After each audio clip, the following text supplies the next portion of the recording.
Hallelujah. Blessed be the name of the Lord. Thank you, Jesus.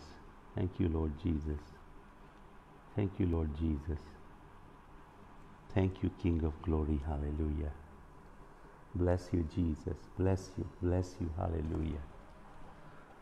Hallelujah. Thank you, Jesus. Thank you, Lord Jesus. Dhanyavad. Hallelujah. Hallelujah. Bless you, Lord. Bless you. Lord, we bless you. Bless you. Bless you. Bless you. Hallelujah. Thank you, Jesus of Nazareth.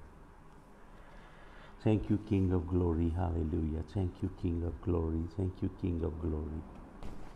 Thank you, King of glory. Thank you, King of glory. Hallelujah. Hallelujah. Thank you, King of glory. We bless your holy name. Bless your holy name. We bless your holy name. Lord, we bless your holy name. Lord, we bless your holy name. Lord, we bless your holy name. We bless your holy name. Bless your holy name. Bless your holy name. Lord, we bless your holy name. Bless your holy name. We bless your holy name, Jesus. Bless your holy name. Bless your holy name. Bless your holy name. Bless your holy name. Hallelujah. Hallelujah. Hallelujah. Hallelujah. तूफानों की हस्ती है क्या, जब जिंदा चट्टान पे हो आँखें। तूफानों की हस्ती है क्या, जब जिंदा चट्टान पे हो आँखें। तूफानों की हस्ती है क्या, जब जिंदा चट्टान पे हो आँखें। अंगूर की बेल से पैवस्ता हर डाली सावन हो जाए। अंगूर की बेल से पैवस्ता हर डाली सावन हो जाए। कुम्हार बने, कुम्हार बने जिस बर्तन का, वो बर्तन दर्पण हो जाए। यीशु यीशु, गाइए उसका नाम। यीशु यीशु यीशु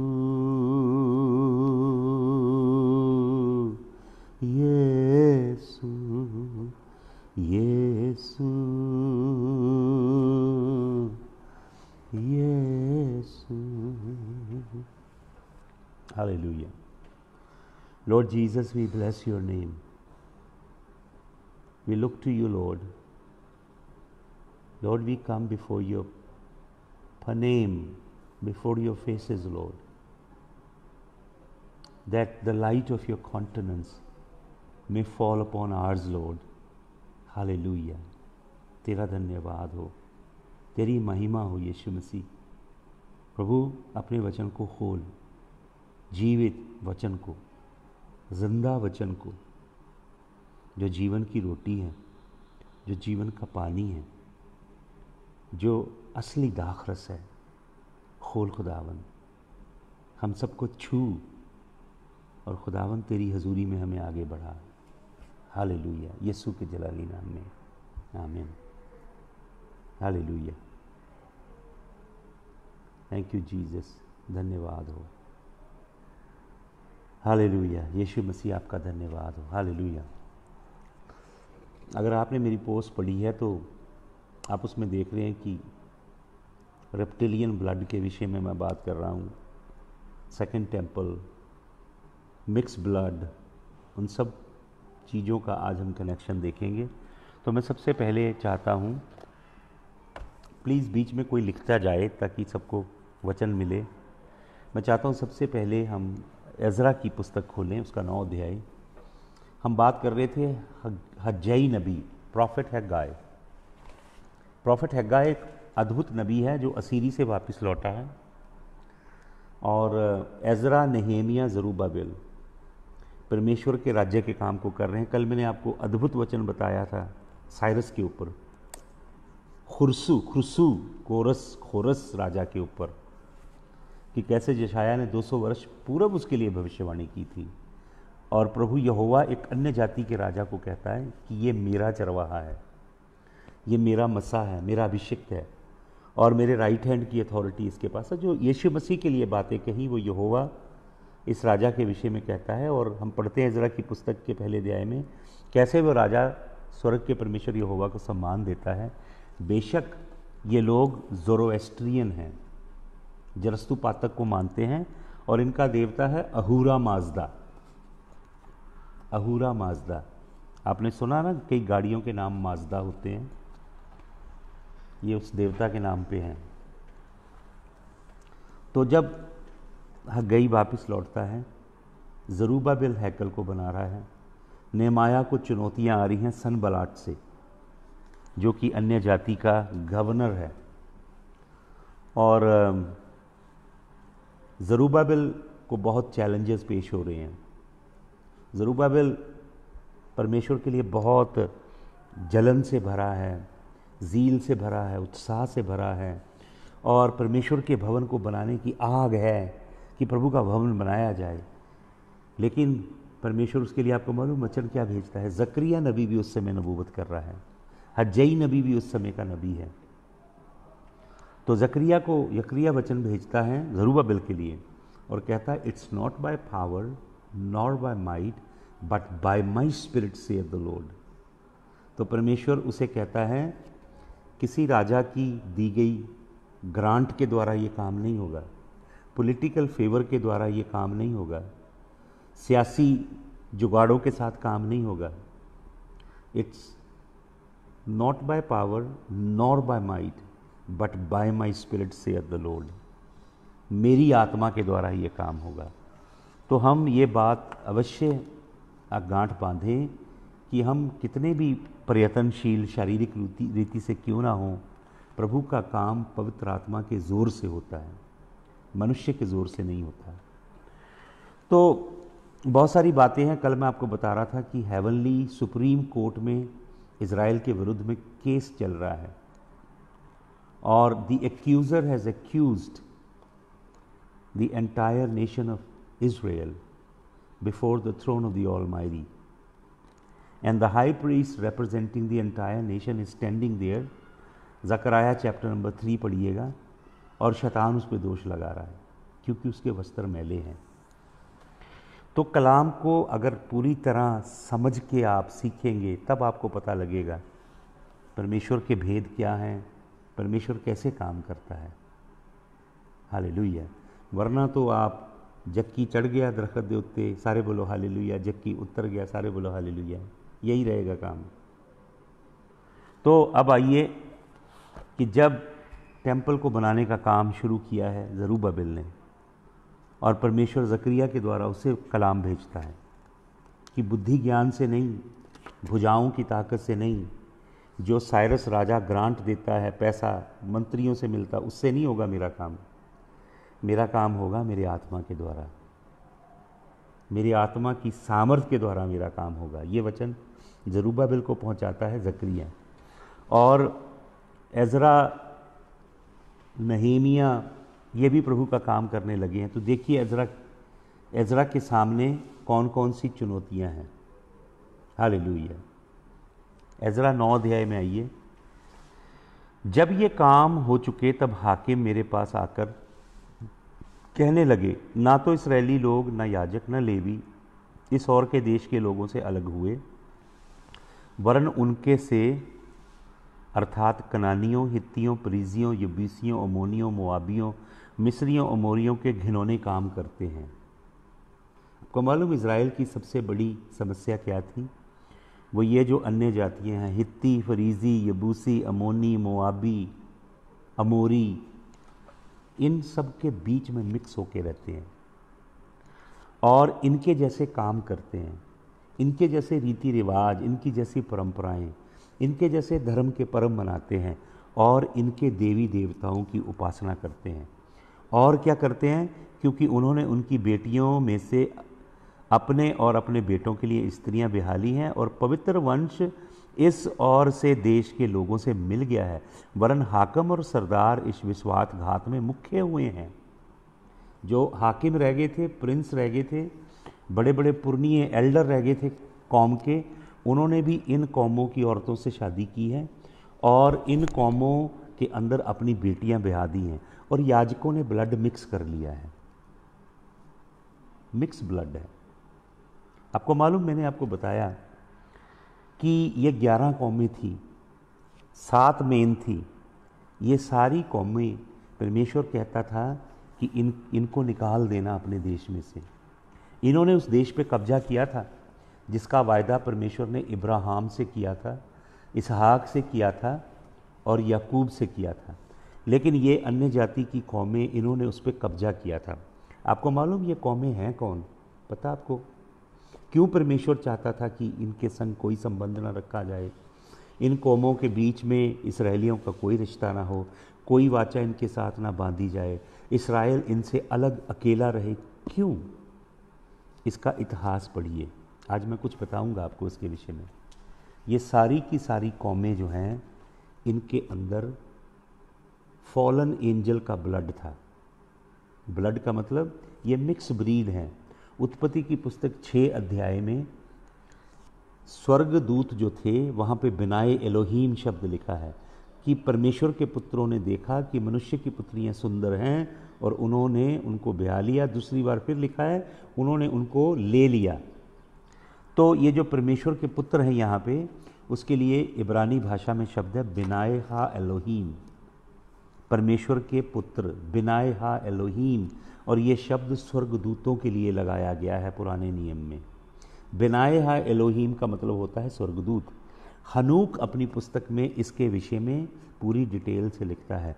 बाइबल के अंदर यहूदा की पत्री में और पत्रस की पत्री में इनके हवाले दिए गए हैं। ये 200 स्वर्गदूत थे।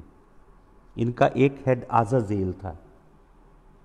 इन्होंने एक वाचा बांधी हरमन पहाड़ के ऊपर कि हम परमेश्वर के विरुद्ध जाएंगे इकट्ठे और हम में से कोई पीछे नहीं मुड़ेगा। तो पैक्ट बनाया हरमन पहाड़ के ऊपर, ये जहाँ पे 33 डिग्री लॉन्गिट्यूड 33 डिग्री लैटिट्यूड ऐसे कटता है, हरमन पहाड़ के ऊपर जो इज़राइल के नॉर्थ दिशा में सीरिया लेबनान में है, वहाँ पे लॉन्गिट्यूड और लैटिट्यूड की रेखा कटती आपस में 33 डिग्री जो विच क्राफ्ट करने वाली अकल्टिक एजेंसीज हैं, जिसे हम कल्ट ग्रुप बोलते हैं, जैसे फ्री मेसनरी है, एलिमोनाटी है, जैसे जो वर्ल्ड ऑर्डर लेके आने वाले ग्लोबलिस्ट हैं और बहुत सारी टेम्पलर हैं, फ्रांसिस्कन ऑर्डर के लोग हैं। ये सब डार्क सोसाइटीज़ जो हैं, ये 33 डिग्री मेसनरीज होते हैं। ये शब्द वहीं से आया है जहाँ पे एंजल उतरे हैं। और वो पहाड़ जो है वो देखने में बकरे के सर के समान है। वहाँ पे इन एंजल ने अब DNA को करप्ट किया मनुष्य जाति के। और वचन में क्या लिखा है उत्पत्ति की पुस्तक 6 अध्याय में? जब बनाए एलोहीम ने स्त्रियों के साथ संबंध बनाए, कोहैबिट किया, तो लिखा है हिब्रू में नफलीम पैदा हुए। नफलीम आपको मालूम कौन? गिराए हुए फरिश्ते। कुछ जो इवेंजेलिकल थियोलॉजियन थे जिन्होंने सेमिनरी में कितनी डेकेड लोगों को झूठ सिखाया कि ये जो सन्स ऑफ गॉड हैं ये तो सेथ की गॉडली लाइन है, सेथ के बेटे हैं और वो कैन की बेटियां हैं। तो सवाल ये है, अगर वो सेथ के बेटे हैं, उन्हें बनाए एलोहीम कहा गया जो कि स्वर्गदूतों को कहा जाता है। चलो मान लेते हैं बनाए एलोहीम सेथ के बेटों को कहा गया, लेकिन उनके मिलाप से फॉलन एंजल कैसे पैदा हो गए? नफलीम कैसे पैदा हुए? नफलीम। और फिर लिखा है जब दूसरी ब्रीड पैदा हुई, जब इन नफलीमों ने फिर औरतों के साथ संबंध बनाया तो गिब्रीम पैदा हुए। और हनूक अपनी पुस्तक में बताता है थर्ड रेस इलोए थी। फिर इन्होंने जानवरों के साथ संबंध बनाए, रेंगने वाले, समुद्र के जीवों के साथ संबंध बनाए, आकाश के पंछियों के साथ संबंध बनाए। इसलिए ये बड़ी बड़ी हाइब्रिड निकली, डायनासोर्स निकले, ड्रैगन निकले जो उड़ते थे, और बड़ी बड़ी विशाल, और बहुत सारे क्रीचर्स हैं, अजीब अजीब क्रीचर जो पैदा हुए। ये यहोवा की ओरिजिनल क्रिएशन में नहीं है, ये सब उत्पत्ति की पुस्तक 6 अध्याय के अंदर जो करप्शन हुई है उसके साथ पैदा हुए हैं। हालेलुया। तो इनका बीज आगे चला गया। 6 अध्याय में लिखा है उन दिनों में पृथ्वी पर दैंत थे। दैंत हिंदी का शब्द है, जायंट, तो हिब्रू वर्ड है गिबरीन, बड़े बड़े थे। कुछ बाइबल की हिस्टोरिकल किताबें बताती हैं जूइश लोगों की कि कईयों की हाइट 450-400 फुट थी। वो ऐसे 2 उंगलियों से भैंस को उठा के मुंह में रखते थे, बड़े बड़े दानव थे। और बहुत mix breed, human DNA contaminate हो गया। ह्यूमन डीएनए के डबल हीलिक्स के अंदर अपना स्टैंड लगा दिया शैतानी चीज़ों ने। इसलिए क्योंकि औरत के बीज में से मसीहा ने आना था और उसने शैतान के बीज का सर कुचलना था।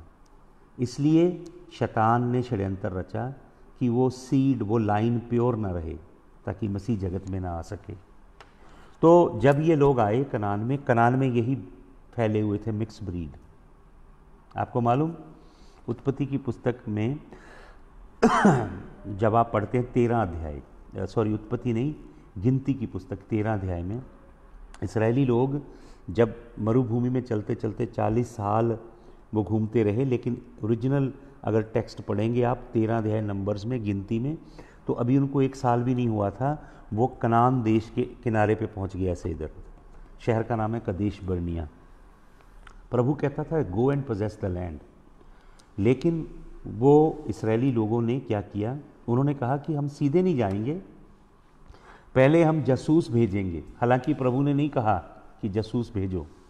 अगर आप चाहते हो तो पहला अध्याय व्यवस्था विवरण पढ़ लो, उसमें क्लियर हो जाएगा कि प्रभु नहीं चाहता था कि जासूस भेजे जाएं। इस्राएली लोगों ने अपना आइडिया बनाया कि जासूस भेजें, तो एक एक गोत्र से एक एक बंदा चुना गया, 12 पुरुष चुने गए, उनको भेजा गया। वो गए उस देश को देखने।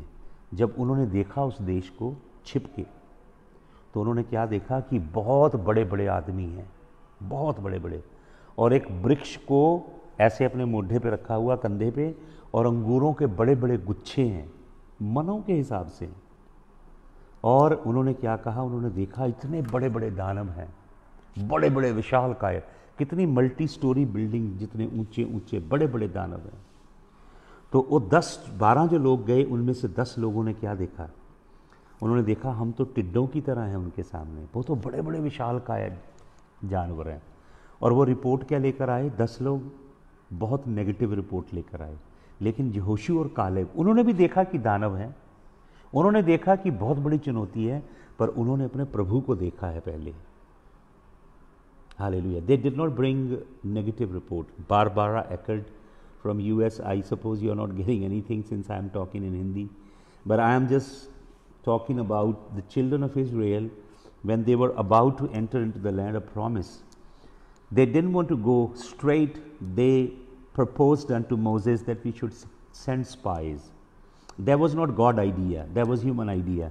They sent spies, and 10 spies brought back negative, discouraging, very bad report.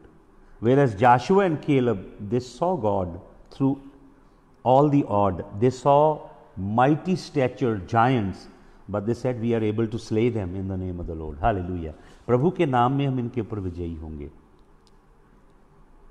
आपको मालूम उन्होंने क्या कहा, उन्होंने कहा this is the land that eats human being. ये वो ज़मीन है जो आदमियों को खा जाती है, क्योंकि वो जो नफाल थे, बड़े बड़े गिबरीम थे, दानव थे, वो लोगों को खा जाते थे, कैनिबल थे वो। पूरी इज़राइल की धरती पे 7 एंट्रियां थी, 7 एंट्रियों पे नफाल थे, मिक्स ब्रीड थे। यरीहो की तरफ सबसे खतरनाक काम था, उधर से ही यहोवा उन्हें लेके गया। वो दीवारें मासब थी, ऊंची ऊंची, इंसान घुस नहीं सकता था। तो वचन में मैंने आपको बताया था एक दिन कि स्वयं प्रभु यीशु मसीह आ गया यहोशू की किताब में, और यहोशू उसके चरणों में बिछ गया। वो खुद लड़ा आके। इज़राइल ने तो कोई हथियार नहीं चलाया, सिर्फ यहोवा के नाम का जयकारा लगाया, हालेलुया, और विजय पाली। दीवारें चकनाचूर हो गई, हालेलुया। तो ये जो लोग हैं, जब एजरा, नेहेमिया, जरूब्बाबेल लौटे हैं, तो ये देख रहे हैं कि ये जो जातियां हैं, कौन सी? कनानी, हित्ती, परिजी, यबूसी, अमोनी, मोआबी, मिस्री, अमोरी, ये शैतानी बीज हैं। इनके अंदर नफलीमों का बीज है। यहोवा ने नहीं चाहा था अब उसकी प्रजा इनके संग रहे। इन्होंने बीज को क्या कर दिया? अपनी बेटियां उनसे ब्याही, उनके बेटे लिए और डीएनए पलूट कर दिया, और हाकिम भी पलूट और याजक भी पलूट। अगर आप हिस्ट्री पढ़ेंगे तो सनबलाट जो था, जो इज़राइल का विरोध करता था, नेहेमिया का, उसका जो दामाद था वो एक यहूदा में, जहाँ यहोवा की हैकल थी यरूशलेम में, वहाँ का एक लेवी था, याजक था, जिससे उसने अपनी बेटी ब्याह दी, ताकि यहोवा का गॉडली सीड, जो धर्मी बीज है, उसे अपवित्र कर दिया जाए। तो एजरा क्या कर रहा है? एजरा आके याजकों को शुद्ध कर रहा है। ठीक है, तीसरा वचन पढ़ें। ये बात सुनकर मैंने अपने वस्त्र और बागे को फाड़ा और अपने सिर और दाढ़ी के बाल नोचे और विस्मित होकर बैठा रहा। तब जितने लोग इज़राइल के परमेश्वर के वचन सुनकर बंधुआई से आए हुए लोगों के साथ विश्वासघात के कारण थर्राते थे, वह सब मेरे पास इकट्ठे हुए, और मैं सांझ की भेंट के समय विस्मित होकर बैठा रहा। परंतु सांझ की भेंट के समय मैं वस्त्र और बागा फाड़े हुए उपवास की दशा में उठा, फिर घुटनों के बल झुका और अपने हाथ अपने परमेश्वर यहोवा की ओर फैलाकर कहा, प्रार्थना करने लगा। वो क्या कहा? हे परमेश्वर, हे मेरे परमेश्वर, मुझे तेरी ओर अपना मुंह उठाते लाज आती है। हे मेरे परमेश्वर, मेरा मुंह काला है, क्योंकि हम लोगों के अधर्म के काम हमारे सिर पर बढ़ गए हैं, और हमारा दोष बढ़ते बढ़ते आकाश तक पहुंचा है। अपने पुरखाओं के दिनों से लेकर आज के दिन तक हम दोषी हैं, और अपने अधर्म के कामों के कारण हम अपने राजाओं और याजकों समेत देश देश के राजाओं के हाथ में किए गए, ताकि तलवार दास्तव लूटे जाने और मुंह काला हो जाने की विपत्ति हम पर पड़े, जैसा कि आज हमारी दशा है। इसलिए इन लोगों का ये हाल हुआ, क्योंकि ये कौमों के साथ मिक्स ब्रीड हो गए, मिल गए। अब मैं आपको एक वचन और देना चाहता हूँ। यहोशू की पुस्तक निकालिए, उसका 23 अध्याय। यहोशू की पुस्तक 23 अध्याय में जल्दी से आइए, और उसके 11 वचन से पढ़ता हूँ। याशुआ चैप्टर नंबर 23 वर्सेस फ्रॉम 11। इसलिए अपने परमेश्वर यहोवा से प्रेम रखने की पूरी चौकसी करना। अपने परमेश्वर से क्या करना? प्यार करना।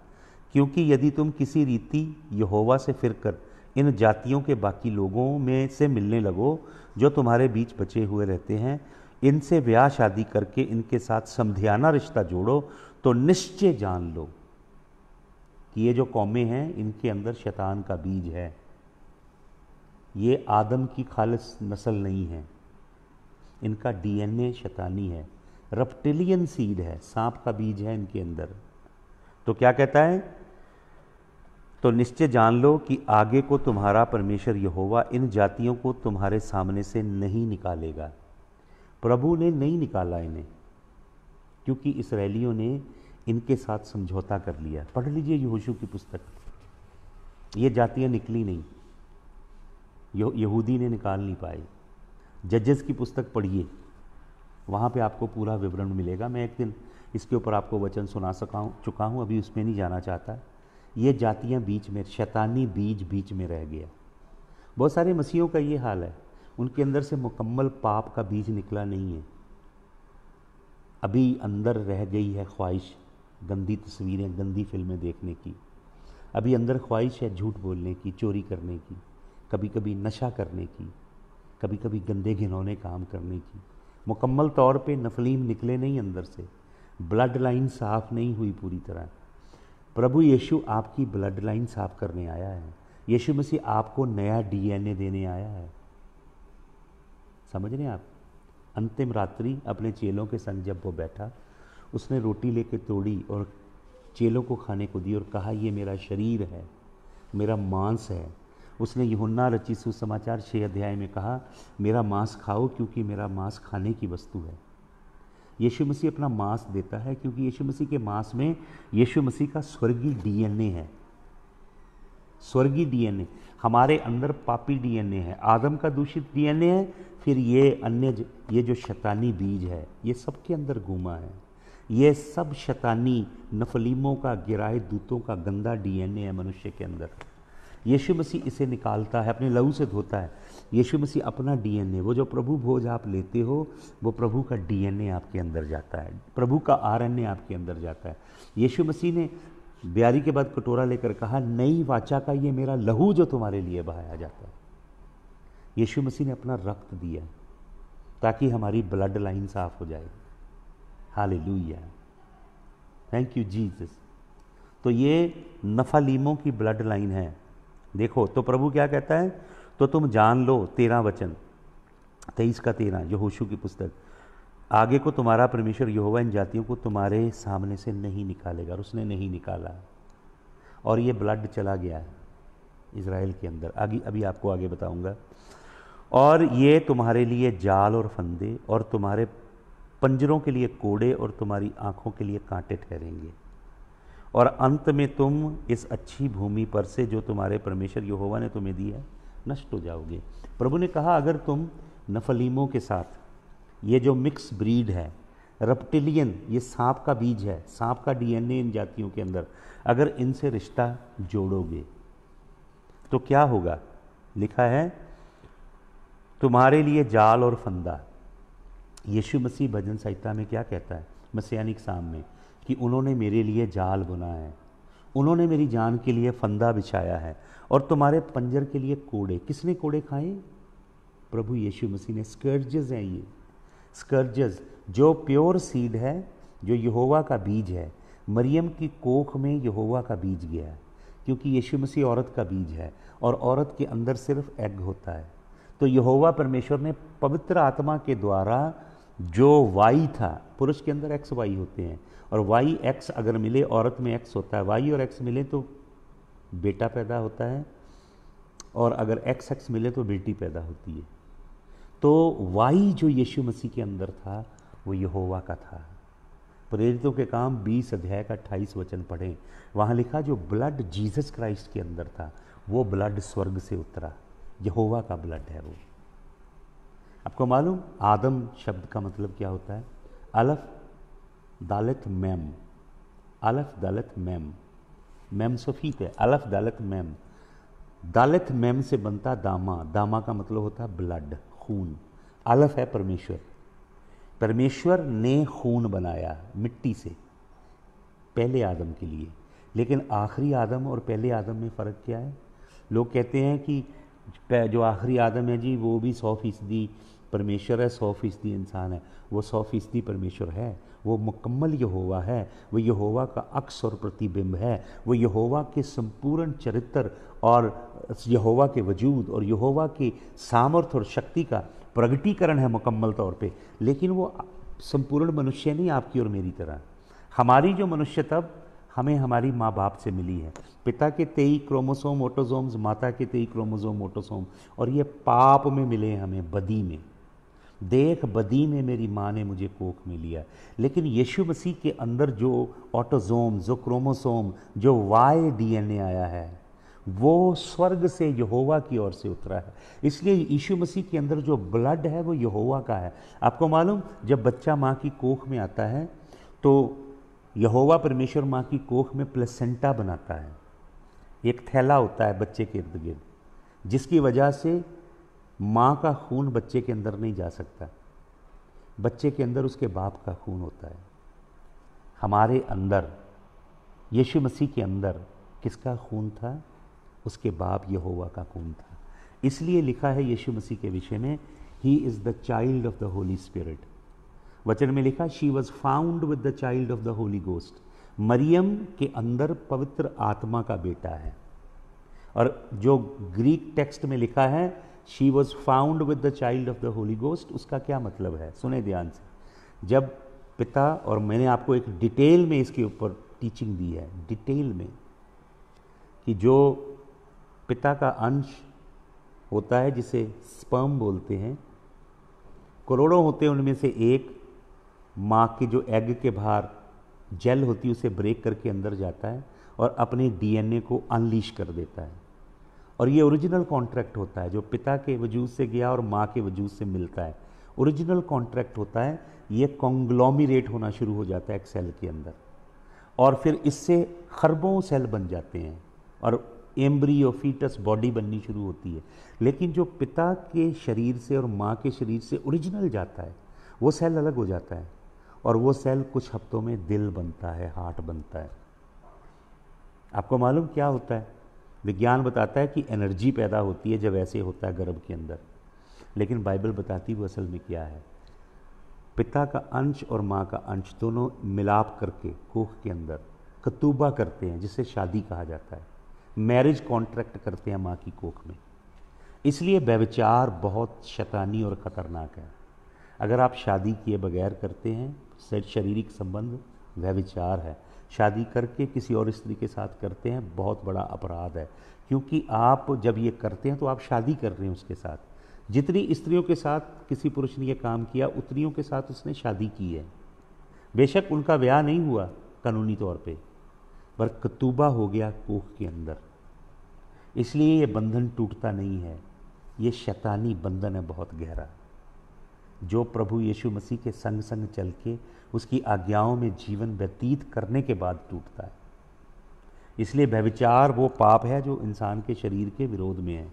तो जब यीशु मसीह आया मरियम की कोख में, तब एम्ब्रियो नहीं बना, फीटस नहीं बना। वचन में लिखा she was found with the child of the Holi ghost. That fertilization never took place.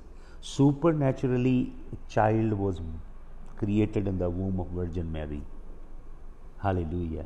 Jesus Christ की जो बॉडी है और हमारी जो बॉडी है, इसमें ज़मीन आसमान का फ़र्क है। यीशु मसीह की बॉडी का जो डीएनए है रोशनी से भरा हुआ है।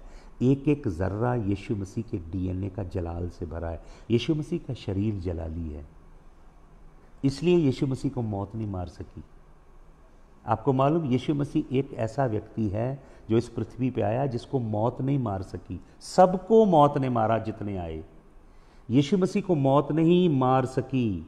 यीशु मसीह ने कहा मैं स्वयं अपनी इच्छा से अपनी जान देता हूं। आपको मालूम यीशु मसीह को मौत क्यों नहीं मार सकती? क्योंकि पाप की मजदूरी मौत है। जो जान पाप करेगी वो मरेगी, निश्चय मरेगी, यहोवा का विधान है। यीशु मसीह ना तो पाप के डीएनए से पैदा हुआ, ना कभी यीशु मसीह ने पाप किया, इसलिए मौत यीशु मसीह को छू भी नहीं सकती। यीशु मसीह ने स्वयं की इच्छा से अपने आप को पिता, आपको मालूम यीशु मसीह ने क्या कहा? यीशु मसीह ने कहा पिता मैं तेरे हाथ में अपना रूह देता हूं। यीशु मसीह को लेने के लिए सांड पे बैठ के काला यमदूत नहीं आया, थैनाटॉस नहीं ले सका। थैनाटॉस प्रकाशित वाक्य 6 अध्याय में जो चौथा हॉर्समैन है, that is called Thanatos, that is death, the fourth horse rider. Bible mentions his name is called Thanatos. Thanatos is death in Greek mythology. He is a god of death. He is coming riding the horse, and behind him is coming Hades. Hades is a demon. Death is a demon. Death dwells inside Hades.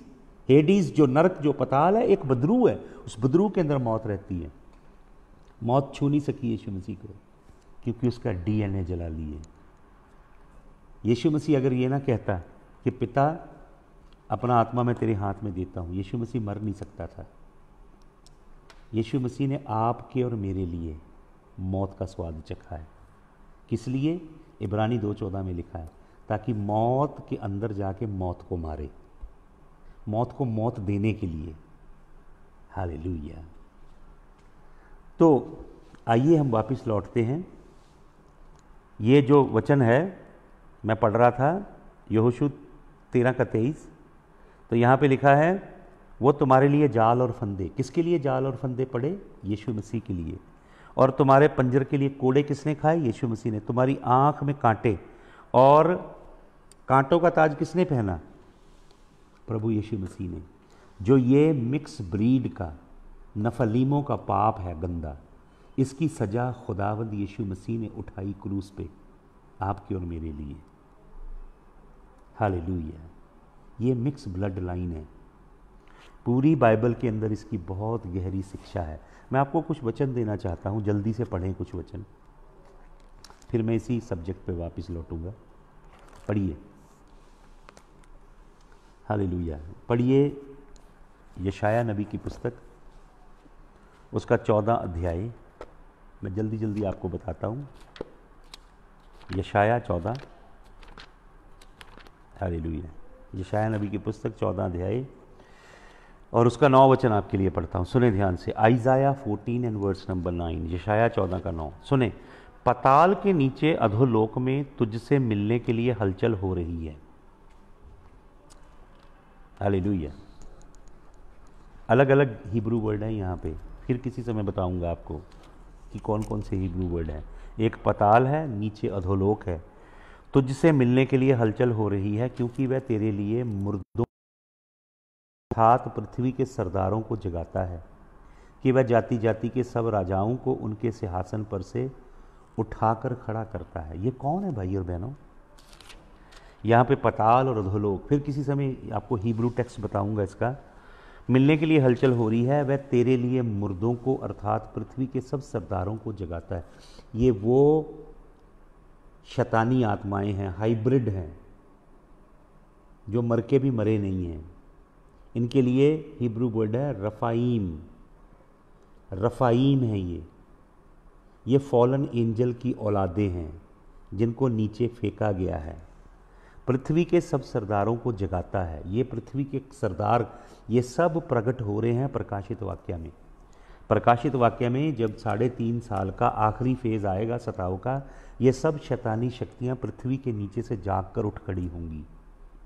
समुद्रों में से निकलेंगी शैतानी ताकतें, जो समुद्रों के पानियों के नीचे हैं, पृथ्वी के नीचे से निकलेंगी और ऊपर से सेकंड हेवन में से निकल के आएंगी। Bible calls them Rephaim. Rephaim, they are the seed of the Nephilims, they are the evil vicious seed of the fallen angels. गिराए गए फरिश्तों के गंदे बीज वापस लौटेंगे।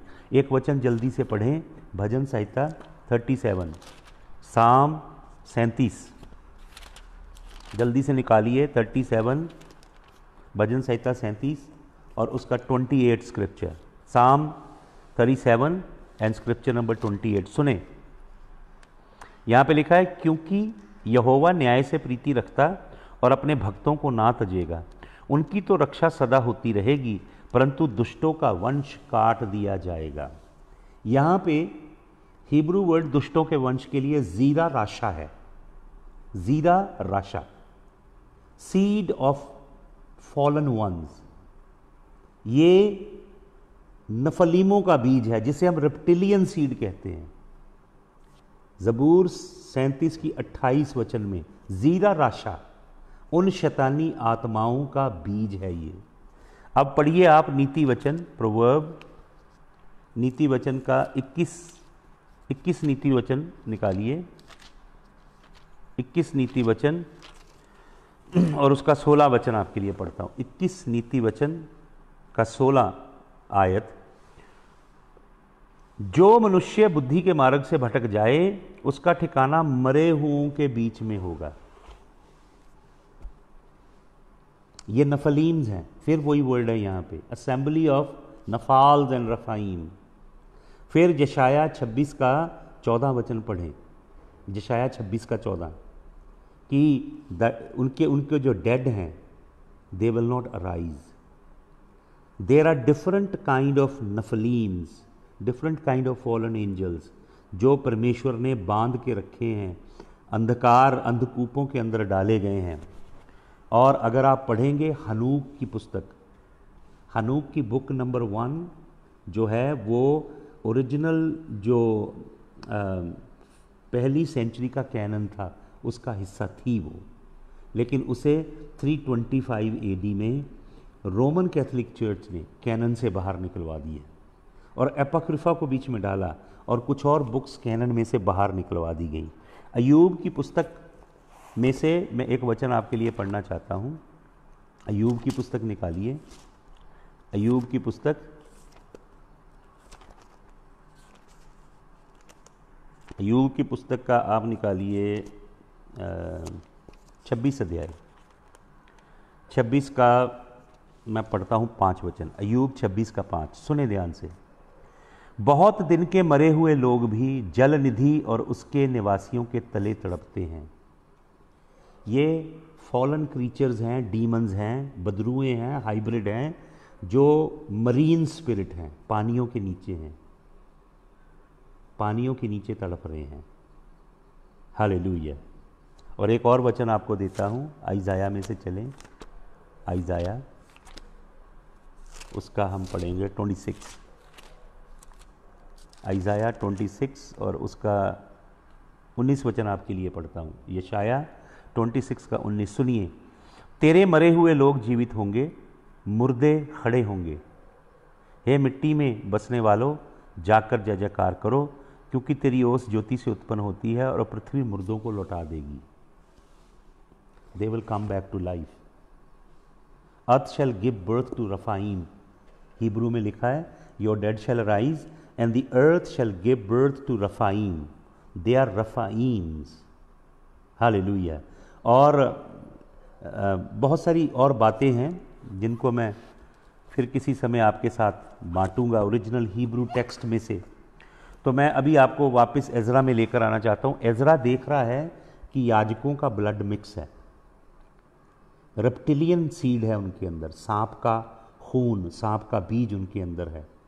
तो इसलिए नबी लोगों को, याजकों को पश्चाताप करने के लिए कहता है, और उनको वो पराई स्त्रियां जिनका हाइब्रिड सीड है, शैतानी बीज है, ईंज सारे जितने भी गिर्गिशाइट, जेबूसाइट, पैराजाइट और कैनानाइट, एमोराइट, उन सब औरतों को वो कहता है तुम अपने में से निकाल दो।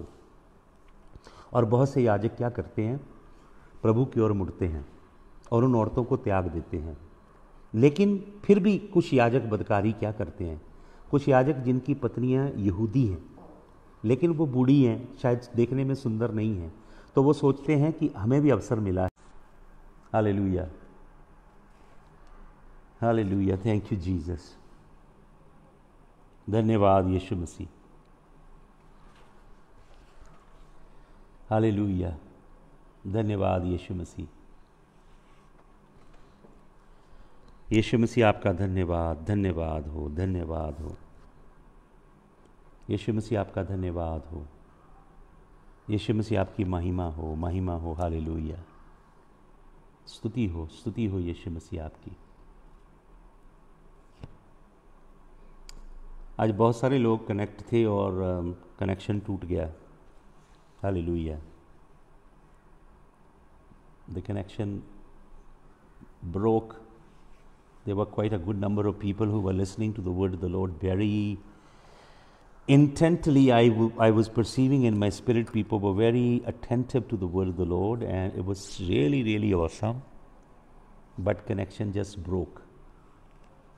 Hallelujah.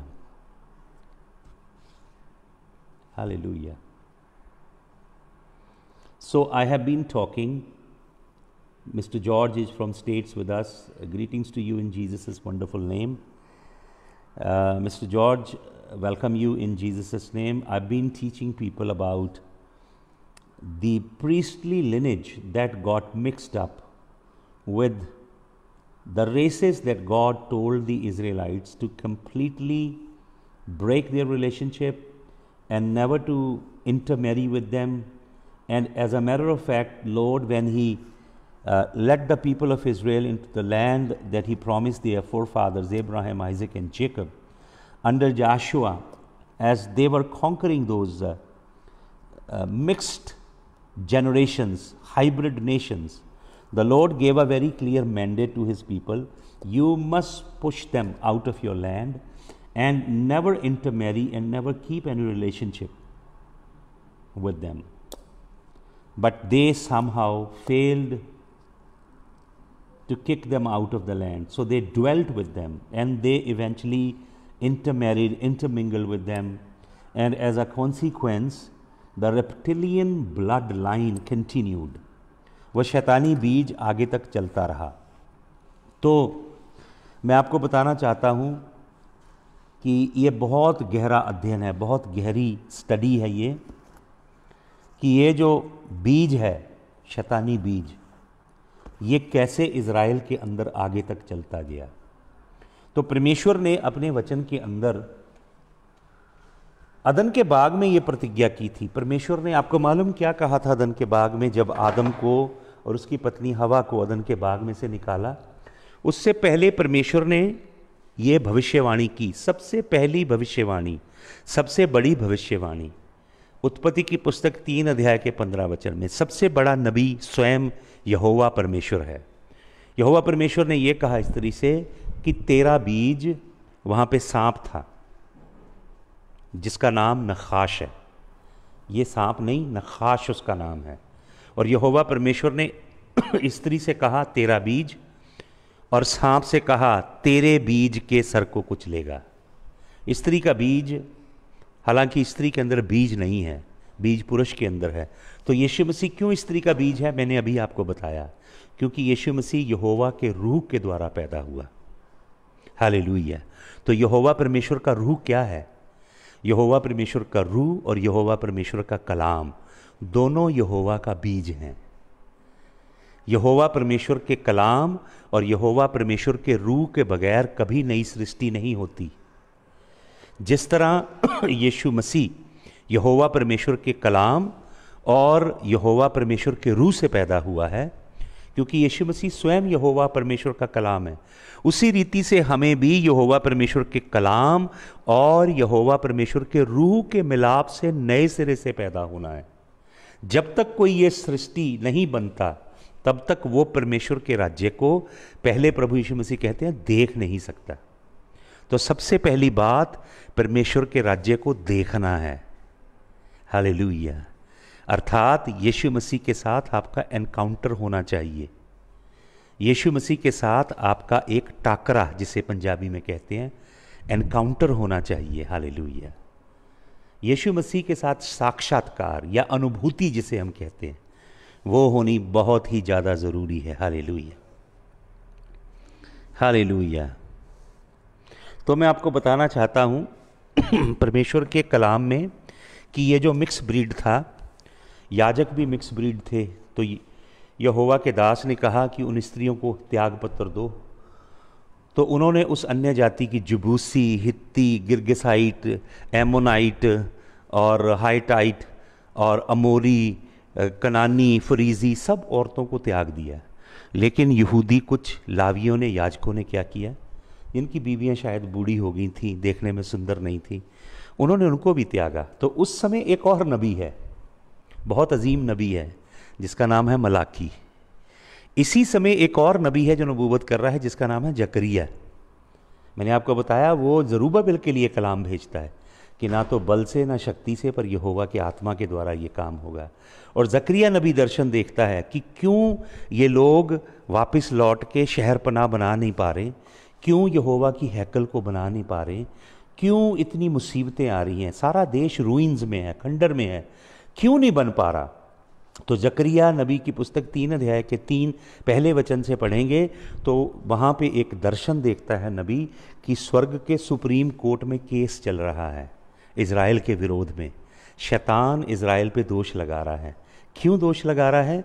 मैंने आपको एक दिन उस पर पैगाम दिया है, बहुत ज़बरदस्त मैसेज है कि वहाँ पे यहोशू जो याजक है, यहोशू उस समय महायाजक था। जिस समय इस्राएली लोग वापस लौटे एजरा, नहेमिया और जरूब्बाबिल की लीडरशिप में, यहोशू महायाजक है। तो यहोशू को सम्मन किया है, स्वर्गीय कोर्ट में खड़ा है वो, और वहाँ प्रभु यीशु मसीह भी है। वहाँ पे 2 यहोवा हैं, एक यहोवा पुत्र और दूसरा यहोवा पिता। हालेलुया। वहाँ पढ़िए आप जकरिया नबी की पुस्तक 3 अध्याय के पहले 3 वचन पढ़िए। वहाँ पे यहोवा यीशु मसीह शैतान से कहता है, हे शैतान, यहोवा यीशु शैतान से कहता है, हे शैतान, यहोवा पिता तुझे झिड़के। हालेलुया। पुराने नियम में बाइनरी यहोवा हैं। जो लोग यीशु के नाम का बपतिस्मा देने वाले हैं, उनको हिब्रू टेक्स्ट पढ़ना चाहिए। उनके जो स्कॉलर हैं सिर्फ ग्रीक टेक्स्ट से ही बहस करते हैं। हालांकि ग्रीक टेक्स्ट के अंदर भी जो ग्रामर है वो 3 डिस्टिंक्ट पर्सन्स को बताती है, इंडिविजुअल पर्सनल प्रोनाउंस आर्टिकल्स लगे हैं ग्रीक ग्रामर में। तो इज़राइल का जो महायाजक है पूरे इज़राइल को रिप्रेजेंट करता है और उसके वस्त्र गंदे हैं याजक के, अर्थात इज़राइल भ्रष्ट हो चुका है। इज़राइल के अंदर रेप्टिलियन सीड है, सांप का बीज उनके अंदर है, उनके अंदर शैतानी बीज है।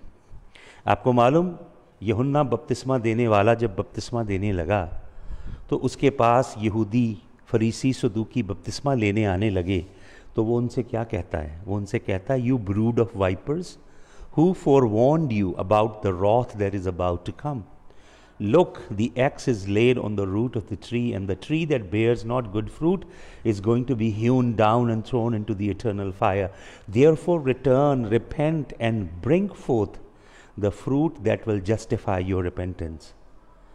यूहन्ना बपतिस्मा देने वाला यहूदी धर्म के ठेकेदारों को सांप के बच्चे कहता है, हे सांप के बच्चों। और आपको मालूम, प्रभु यीशु मसीह भी उन्हें सांप के बच्चे कहता है। हम अभी बाद में देखेंगे, आज शायद शाम को ही हम इस वचन को पूरा कर पाएंगे, अभी तो पूरा नहीं होगा। तो मैं आपको बताना चाहता हूँ कुछ हिस्टोरिकल बातें। एक सिलेंडर है जिसे साइरस सिलेंडर बोलते हैं, आप ऑनलाइन जाके इसे चेक कर सकते हो, ये ब्रिटिश म्यूजियम में रखा हुआ है।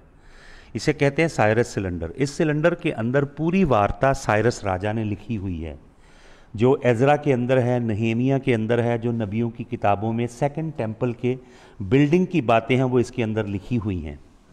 तो एजरा ने यहूदियों को वापस भेजा, लेकिन उस समय यहूदियों के संग मिक्स्ड लोग थे, एमोराइट थे, कैनानाइट थे, जेबूसाइट थे, गिरगिसाइट थे। इन सब लोगों को भी उसने वापस भेज दिया। इनका ब्लड वहीं पे मिक्स था। जब ये 70 साल बाबुल की गुलामी में रहे तो शैतान ने इसराइली डायस्पोरा को, असीरियों को बहुत भरमाया। और मैंने आपको पहले बताया एक दिन प्रचार में कि जो फरासीम थे, फरीसी थे, सदूकी थे, इन लोगों ने 70 साल दास्तब में रहते हुए हलाका लिखा। हलाका क्या है? जो इनके रब्बियों की किताबें हैं, जो इनके पुरखों की किताबें हैं, जो इनको कलाम सिखाने वाले रब्बिनिकल लोग थे, उनकी किताबों को इकट्ठा किया इन्होंने और उसको हलाका का नाम दिया। और जो परमेश्वर के कलाम को दोबारा इंटरप्रेट किया, उसका तर्जुमा किया, इनके विद्वानों ने उसको हगाडा का नाम दिया। और उसमें से हगाडा और हलागा में से इन लोगों ने मिशना नाम की एक किताब लिखी, जिसके अंदर 613 नियम हैं, जिसके अंदर डूज हैं और डोंट हैं। और फिर इन लोगों ने टैलमुड लिखा। टैलमुड का बहुत सारा हिस्सा शैतानी है। टैलमुड के बहुत सारे हिस्से के अंदर सांप का बीज है, नफलीमों के ब्लड से लिखा गया है वो। वहीं पे शैतान ने आके इनको पूरी तरह भ्रष्ट कर दिया। और जब इनमें से बकिया वापस लौटा, बकिए का मतलब रेमनेंट, कुछ लोग जो यहोवा के संग चलते थे, कुछ लोग जो सच्चे दिल से थे, भवन बना रहे थे, शहर पनाह को खड़ा कर रहे थे, लेकिन शैतान दोष लगा रहा था स्वर्गीय अदालतों में, इसलिए पृथ्वी पे इनका कोई काम सफल नहीं हो रहा था। साइरस राजा के बाद डेरियस राजा गद्दी पे बैठ गया, लेकिन ना तो हैकल बनी ना शहर पनाह बनी। वजह क्या थी? कि शैतान ने स्वर्ग में अड़िंगा डाला था। और वो हम पढ़ते हैं जकरिया नबी की पुस्तक 3 अध्याय में। क्यों याजक के कपड़े गंदे क्यों हैं? क्योंकि जितने याजक और लेवी और पुरोहित यहोवा की सेवा करते थे, उन्होंने इन नफलीमों की औलाद के साथ, जो शैतानी बीज से पैदा हुई औरतें हैं, उनके साथ शादी की है। इसलिए शैतानी बीज उनकी रगों के अंदर दौड़ रहा है, रेप्टिलियन ब्लड उनकी रगों के अंदर दौड़ रहा है, और शैतान उनके ऊपर दोष लगा रहा है। तो मैंने आपको बताया, कुछ लोग चालाक यहूदी अपनी यहूदी औरतों को भी त्याग पत्र दे रहे थे। तो मलाकी नबी उसका विरोध करता है। मलाकी नबी अपनी पुस्तक के 3 अध्याय में कहता है, यहोवा कहता है, आई हेट डिवोर्स, मैं तलाक से नफ़रत करता हूँ। लेकिन उस तलाक से यहोवा नफ़रत नहीं करता जो शैतान के बीज के साथ शादियाँ की तुमने, क्योंकि यहोवा ने कहा था ये तुम्हारे ऊपर कोड़ों की तरह बरसेंगे और कांटे कांटों की तरह चुभेंगे। वो कोड़े और कांटे हमारे मुक्तिदाता, हमारे प्यारे प्रभु यीशु मसीह को झेलने पड़े। वो पाप यीशु मसीह, उसकी सज़ा यीशु मसीह तक पहुंची। Hallelujah, hallelujah. तो साइरस का सिलेंडर आप ऑनलाइन भी चेक कर सकते हैं और देख सकते हैं कि ये सारी जो मिक्स ब्रीड थी वो चली गई। और अगर आप डेड सी स्क्रोल पढ़ेंगे, मेरे पास डेड सी स्क्रोल्स हैं, बुक्स हैं मेरे पास जिनका मैं अध्ययन करता हूँ। डेड सी स्क्रोल बताता है जादोक जो याजक है, अगर आप वचन में पढ़ेंगे, यादोक याडोकाइट जो याजक थे इनको निकाल दिया गया था। याडोकाइट याजक बहुत धर्मी थे, पवित्र जीवन जीते थे, और इन्होंने एक कम्युनिटी बनाई जिन्होंने कुमरान के स्क्रोल लिखे हैं। इनको एसीन्स कहा जाता था। ये बियाबान में, जूडिया के डेजर्ट में और जंगल में रहते थे, और इनका जीवन प्रभु को समर्पित था, प्रार्थना और परमेश्वर के पवित्र वचन की खिदमत को समर्पित था। हालेलुया। तो ये प्रभु की सेवा में लगे रहते थे। तो जो ये स्क्रोल्स हैं, डेड सी स्क्रोल्स हैं, वो बताते हैं मिंगलिंग ऑफ सीड के विषय में, कि कैसे बीज को मिलाया गया, याजकों ने मिलाया, और जो प्रिंस थे, जो नोबल लोग थे, बड़े लोग थे, उन्होंने मिलाया। प्रीस्ट एंड लेटी दोनों ने मिक्स, ब्लड को मिक्स किया। केवल बाबिलोन में नहीं किया, इस तरफ जो पीछे रह गए थे उन्होंने भी ये काम किया। तो कुमरान स्क्रोल के अंदर एक वर्ड है जाइम, हिब्रू वर्ड है जाइम, जो कि प्लूरल वर्ड है जीरा। जीरा हिब्रू में जीरा कहते हैं बीज को, जो पुरुष का बीज स्त्री के एग से मिलाप करके संतान पैदा करता है। तो प्लूरल वर्ड है जायम। तो लिखा है कि किसका जायम है? बिलियल का जायम है, शैतान का बीज है। हालेलुया। शैतानी बीज, शैतानी बीज कुमरान का स्क्रोल बताता है। कुमरान का स्क्रोल बताता है कि जितने पैराजाइट, गिरगिशाइट, जेबूसाइट, हाइटाइट्स, ये सब प्रॉमिस लैंड में वापस लौट आए और मिक्स किया इन्होंने ब्लड, पहले भी मिक्स किया फिर भी लौट कर आए। और कुमरान के स्क्रोल में लिखा है ये लोग रशीम के मार्ग पे चलते थे, रशीमों के मार्ग पे। वदे खा रशीम हिब्रू वर्ड है, वदे खा रशीम। एक वचन पढ़िए मेरे साथ, व्यवस्था की पुस्तक निकालिए, व्यवस्था विवरण, व्यवस्था विवरण की पुस्तक, उसका 32 अध्याय निकालिए और मैं आपके लिए उसका 33 वचन पढ़ता हूँ। व्यवस्था विवरण 32 अध्याय 33 वचन, ध्यान से इस वचन को देखिए। उनका दाख मधु सांपों के विष और काले नागों का सा हलाहल है। उनका जो विष है दाख, उनका दाख मधु सांपों का विष है और काले नागों का सा हलायल है। वदे खारशिम वाइन है, ये एक दारू है सरपेंट की, सरपेंट की दारू है। आपको मालूम यीशु मसीह क्या कहते हैं? यीशु मसीह ये कहते हैं कि मैं अंगूरों की बेल हूँ, और यीशु मसीह कहते हैं मेरे जिस्म से असली वाइन निकलती है। अपनी माता मरियम को यही कह रहे थे जब माता मरियम कहती कि दाख रस ख़त्म हो गया, तो यीशु मसीह तो कहते हैं कि अंगूरों की असली बेल मैं हूँ, और असली वाइन जो दाखरस पैदा होगी मुझे कुचल के बनाई जाएगी, मुझे प्रेस करके कुचल के निचोड़ के बनाई जाएगी। तो यीशु मसीह कहते हैं अभी मेरा समय नहीं आया वो असली दाखरस के बनने का। वो असली दाखरस तैयार हुई गत शमानीम में। गत शमानीम का मतलब होता है बेलना, जिसे पंजाबी में बोलते हैं, जैसे गन्ने का जूस निकाला जाता है, वो जगह जहाँ पे जैतून का तेल निकाला जाता है, और वो जगह जहाँ पे अंगूरों से वाइन पैदा की जाती है। हालेलुया। बहुत से याजक, अब यहाँ पे जो वर्ड है ज़ैडोकाइट प्रीस्ट की लाइन अलग है, और ये प्रीस्ट जो है ये मिक्स ब्लड के प्रीस्ट हैं, और ये सब ड्यूटरॉनमी व्यवस्था विवरण 32 के 33 में लिखा है। ये उस काम को करने के लिए लगे हुए हैं। किस काम को? यहोवा के भवन को बनाने के लिए और शहर पनाह को बनाने के लिए नहेमिया के साथ लगे हुए हैं इस काम को। तो जकरिया 3 अध्याय में क्या लिखा है? उधर कोर्ट केस चल रहा है, क्योंकि शैतान जानता है आपके अंदरूनी पाप, आपकी ब्लड लाइन को जानता है शैतान, आपके अंदर जिनोम में, डीएनए में जो पाप हैं वो उन्हें ट्रेस करता है। तो शैतान दोष लगा रहा है इज़राइल के ऊपर। दोष लगा रहा है, हालेलुया, और याजक गंदे वस्त्र पहन के खड़ा है, तो प्रभु यीशु मसीह क्या कहता है? मैं तेरा अवान, अवान तेरा अधर्म, मैंने बताया था अधर्म के लिए शब्द होता है अवान, और अधर्म बहुत गहरा पाप है जो डीएनए के संग कनेक्टेड है। इनिक्विटी जिसे अंग्रेजी में बोलते हैं, अधर्म बोलते हैं, ये ऐसा पाप है जो डीएनए के साथ कनेक्टेड है और आपके डीएनए को चेंज कर देता है। हालेलुया। प्रभु क्या कहता है? मैं तेरे अवान को, तेरी इनिक्विटी को धो देता हूं। जकरिया नबी की पुस्तक 3 अध्याय के 3 वचन को अगर आप पढ़ेंगे, प्रभु ब्लड लाइन को बदलता है। प्रभु यीशु मसीह अपना लहू दे के, यीशु मसीह अपना मांस दे के हमारी ब्लड लाइन को चेंज करता है। हालेलुया। कम्युनियन टेबल पे यीशु मसीह नई ब्लड लाइन एस्टैब्लिश कर रहा है। इसीलिए आप यीशु मसीह की मेज से खाओ यीशु मसीह का डीएनए, और शैतानों की मेज से खाओ शैतानों का डीएनए। यह संभव नहीं हो सकता। This is impossible. If you take the pure DNA of Jesus and put it inside the vessel that already has the satanic DNA. I mean, you have in your genomes iniquity and sin. वो मर जाएगा बंदा। वचन में लिखा वो रोगी हो जाएगा। मैंने आपको बताया था ग्रीक वर्ड कौन कौन से वहाँ पे।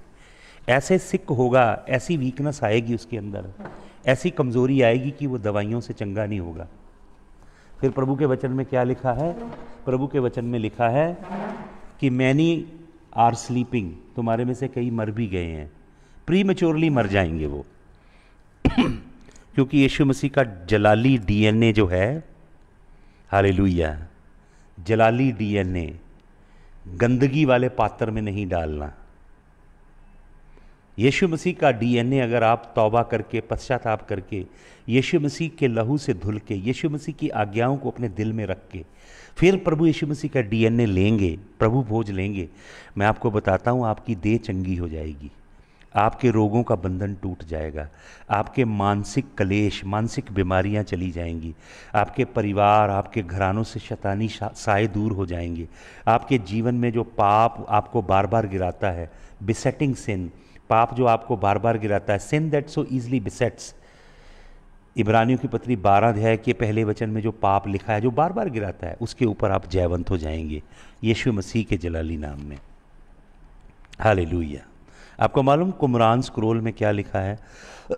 कुमरान स्क्रोल के अंदर एक आपको टेक्स्ट मिलेगा 4Q397, उसका नंबर है, डेड सी स्क्रोल में।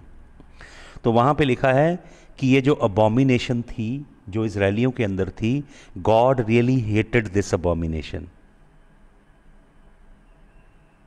परमेश्वर इससे नफरत करता था और इसलिए एजरा को परमेश्वर ने आदेश दिया कि वो ब्लड लाइन निकाली जाए गंदी।